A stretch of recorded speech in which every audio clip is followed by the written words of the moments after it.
Жоқ, түн ішінде қашып шығады, орыстардың бәрі кеткеннен кейін. Түн алдынан бір топ аш қасқырлар келеді. Сол кезде жаңағы шамын сол жерде бір параллель көруге болатын сияқты. Кейін ол өзіне алдына келгенде де қасқырлар бұны қалай талағысы келеді, тура сондай қысымды көреді жан-жағындағы адамдардан, иә. Және соңында есіне түседі қасқырлар оттан қорқатын есіне түседі да. Яғни осы жерде от, жарық, ол білім арқылы келеді дегенге әкелген сияқты. Өйткені кейін ол қалаға оқуға кетеді, өзін көзі ашылады.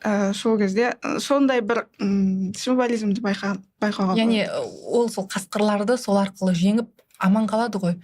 Енді бұл да бір сондай бір қоғамды ол өзінің білім арқылы, өзінің бір өз-өзін дамыту арқылы өзін бір құтқарып алған сияқты көрсеткен